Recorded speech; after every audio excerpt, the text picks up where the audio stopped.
I saw a hand sticking out like this. It wasn't moving. It had painted fingernails. Jonathan Colesmith discovered the body a week after the St. Luke's nurse was reported missing. Welcome to another episode of J Inclusive. Please share, like, comment, subscribe, and set your notifications on so you are alerted every time I upload.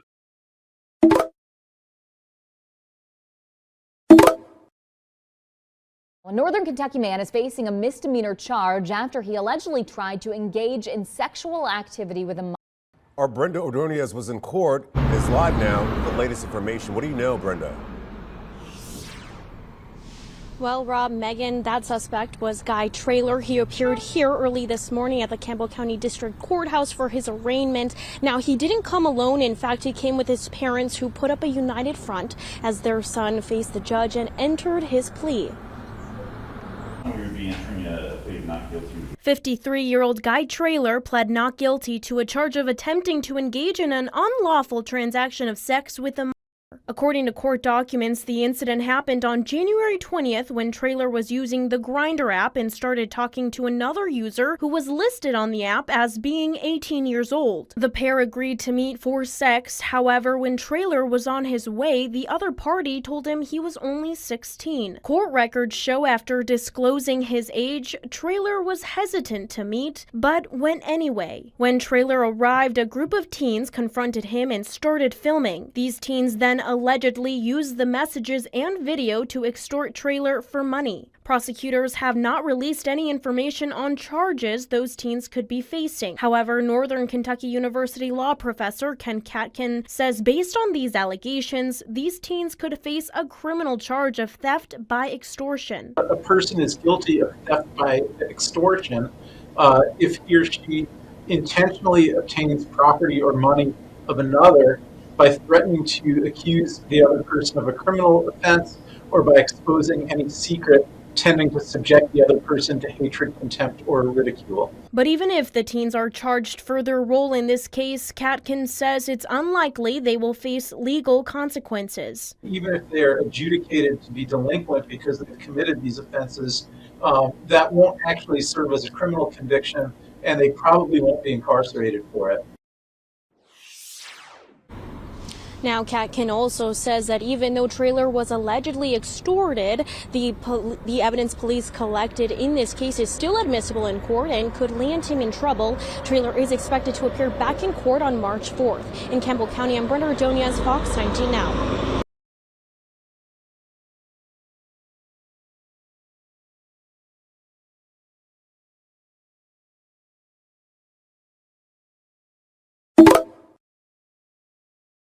Welcome back. Bloomington police arrested a former Indiana University football player for robbery and kidnapping. According to police, 21-year-old Deshaun Brown met a man on the app Grindr. The two agreed to meet and have sex. Police say Brown pulled a knife on the man and then threatened to kill him if he didn't give up all of his money. When the man told Brown he didn't have any money, police say Brown forced the man into a car, drove to an ATM, where he tried to get money using the man's credit card. Police tracked down Brown using surveillance video from the ATM. Former IU football player will spend the next 2.5 years in prison after pleading guilty to robbing a man he met on the dating app Grindr. Deshaun Brown pled guilty to robbery in exchange for the other felony charges being dismissed. Court documents say Brown met a man through the app and he wore a face covering during the meet. He later held a knife to the victim's neck and forced him into the car. Brown took the victim to the ATM and took cash and several credit cards. He was arrested later that night. IU Athletics says he was on the 2021 football roster as a wide receiver. A gay man who visited Palm Springs is speaking out after being brutally attacked by someone he met on a dating app. News Channel 3's Jake Ingrassi is live in studio with the dramatic details and the new warning from police about this. Jake. And John, this was supposed to be a casual hookup, but it only took moments for this man to lose control of the situation. He's now sharing his story to prevent it from happening again. We want to warn our viewers, this is disturbing, and we will show some graphic images. Palm Springs is a beautiful place, but if you slip, it can be the worst place in the world. When Rand Snell took flight in his small plane from St. Petersburg, Florida to Palm Springs, the stunning views high above Joshua Tree didn't give any hints to how low things would get. At his hotel, Snell got on a dating app and started chatting with a man who ended up coming over. We kind of started making out, and then that didn't go on for very long, and he kind of turned me away from him, and I felt something, I felt the rush of drugs went into me from behind. He'd been drugged with methamphetamines. Going in and out of consciousness for the next several hours, Snell was raped, burned, beat, bitten, and kicked. The anonymous hookup sending Snell to the hospital, traumatized physically and emotionally. It only took a couple of minutes for me to lose control, for him to drug me. And then after that, I really had no control. It's one of the most horrific experiences of my life. This happened back in January. Today, the attacker is not in custody. He's of Turkish origin. He is in his early 50s, medium height and stocky build, and he lives in the Palm Springs or Desert Hot Springs area. Palm Springs police worked for weeks to track him down, but Snell says the investigation seemed to fizzle. I decided I needed to do something else myself just to protect folks. PSPD says investigators are working closely with the victim to identify and criminally prosecute the suspect, putting out tips to increase safety online, including meeting publicly the first several dates. Looking back on it, I just should have been more careful. In that moment of loneliness, I should have asked more questions. I hope other people are more careful than I was. Now, Snell says he's identified other victims who say that they were also assaulted by the same man. And for more on what Palm Springs police is saying about online dating safety, head to our website, KESQ.com. Jake Ingracia, News Channel 3. Accused of taking advantage of the vulnerable and those seeking companionship. Toronto police releasing new details of a theft investigation linked to online dating apps. CTV's Mike Walker is live near Church and Wellesley with more. Mike. Well, police say people in the LGBTQ community were targeted on dating apps and had thousands of dollars stolen. The suspect was arrested last month, and since then, investigators have identified 5 victims and believe there are more. The people were vulnerable and looking for companionship on dating apps Grindr and Scruff, where police say they were allegedly targeted for thousands of dollars. Some of the victims targeted had learning disabilities and physical disabilities. In all cases, the victims were simply looking for some companionship, and instead they were deceived for financial gain. 20-year-old Jackson Liu was arrested last month in connection with the case, and since then, police have identified 5 alleged victims. Investigators say Liu would meet those involved at their homes, ask to use their phones to make a call, and would then wire money from their bank accounts. The ease in which this actually happened, it actually shocked myself as well. The one commonality in this is there was the same email that was used to complete some of these e-transfers. Investigators also allege the victim's credit card data was duplicated and used for online and retail purchases. The combined losses, police say, total $30,000. A lot of Uber transactions that were applied for, upwards of $1,500 to $2,000, $1,500 to $2,000. The alleged incidents happened between November 19th and February 25th. Police say most victims are in the Church Wellesley village and believe there are more. For something like this to happen can be quite devastating financially, emotionally, and really can tear at people's sense of safety and feeling of self-control and self-worth. And there is concern among community agencies and police potential victims will be hesitant or too embarrassed to come forward. I think it speaks to the specific need that we as a community, working with Toronto Police, with other services, need to work together to ensure that folks who are most marginalized are getting the supports they need. Liu is facing 40 charges, including multiple counts for theft under $5,000, possession of property obtained by crime, and unauthorized use of credit card data. Now, police said there is no connection to organized crime and they're not looking for any other suspects. Today, they made an appeal for any other potential victims to come forward, pledging a thorough investigation.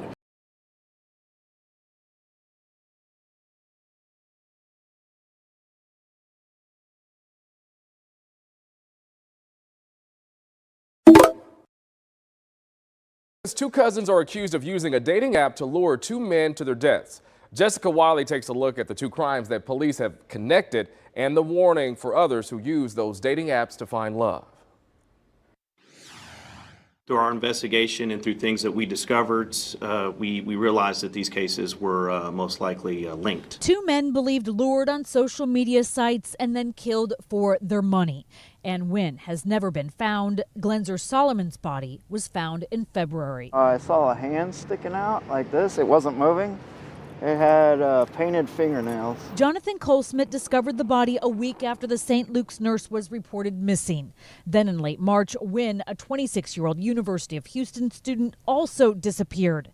Now investigators believe cousins Brandon Lyons and Jared Allen, who shared this North Harris County apartment, are responsible. Lyons is in jail. Allen has yet to be arrested. His last known whereabouts were in El Paso, Texas, in early to mid-April. Since then, we don't know where he is. Lyons was first charged with stealing Solomon's BMW SUV. Eyewitness News has learned phone records also place him near where the 44-year-old's body was dumped, beaten and strangled, then strategically covered with pillows. They were nicely stacked, and there were like 3 covering the face, where the face would have been. According to court records, surveillance video shows Allen driving Wynn's car and using his debit card to withdraw hundreds of dollars in cash. The Jeep was later abandoned. Allen is on the run, and Wynn's family and friends are hopeful more information comes in that will help find him. Just come forth and give information. He's someone's child. He's somebody's friend. He's somebody's uncle. So just if you know any information, please let the police know. That was Jessica Wiley reporting. Detectives say they still have a lot to figure out, including if the suspects are serial killers. They're warning people who use dating apps to meet in public and to bring a friend.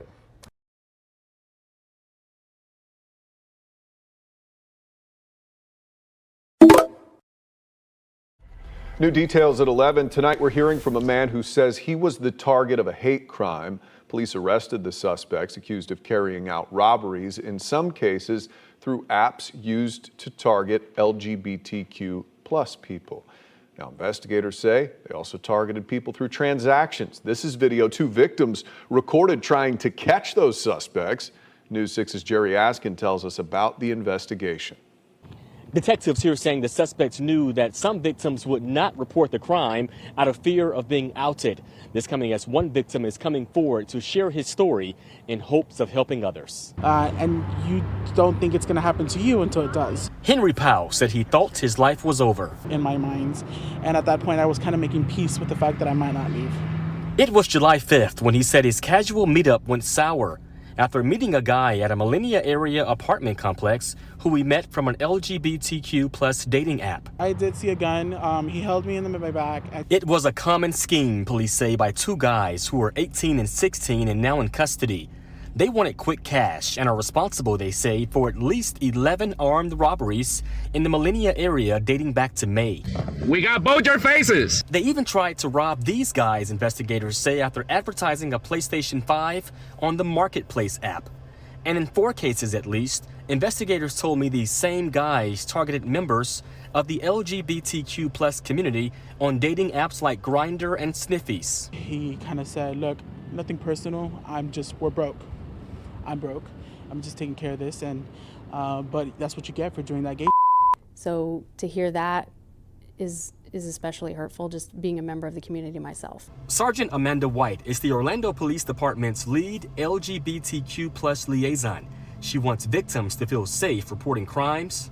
We have businesses that participate in the Safe Place program. It's a place where they can go report anti-LGBTQ crime. And to know they have support. Within any community, we're here for you. We have a team of about 35 members here at the Orlando Police Department that are allies and liaisons, all that could respond if that's what our victims feel more comfortable with.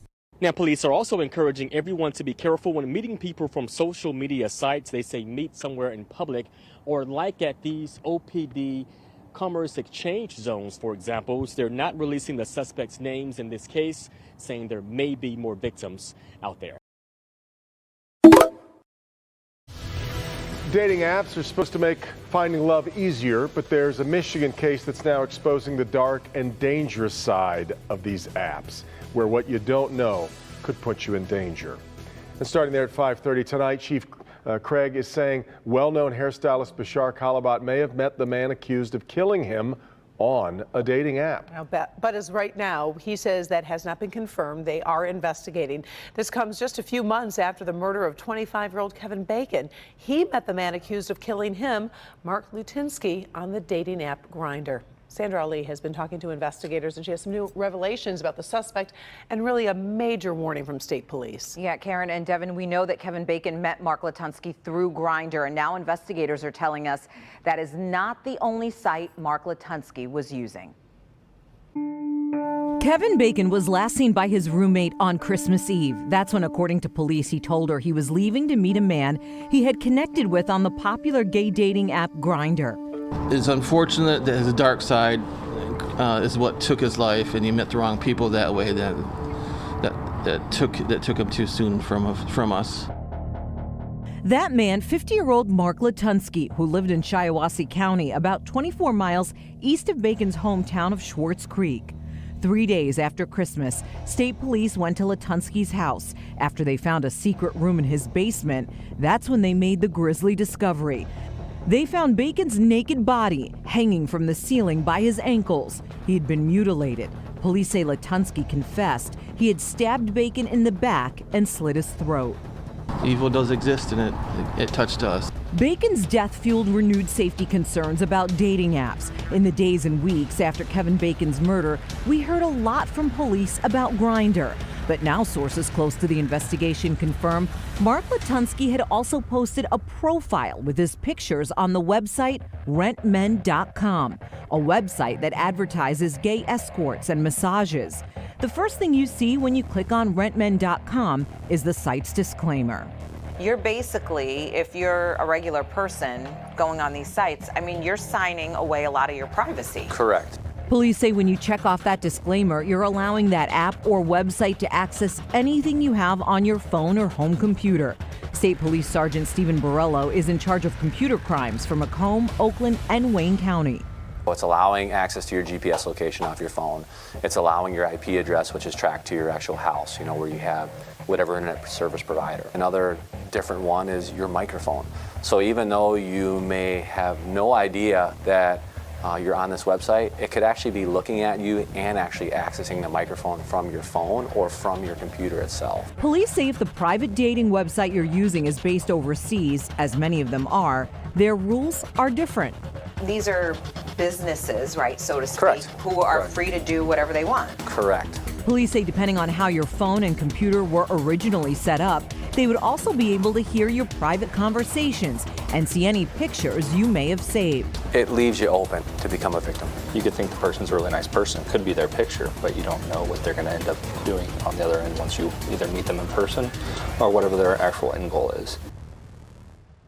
Now, police have also warned if you're using these dating apps or websites, their #1 safety rule is always meet in a public place. Always tell your friends and family where you're going. And of course, we're going to continue to follow this case on air and online. Mark Lutinsky, by the way, remains in custody. And according to his attorney, he's planning on pleading insanity in connection with this case.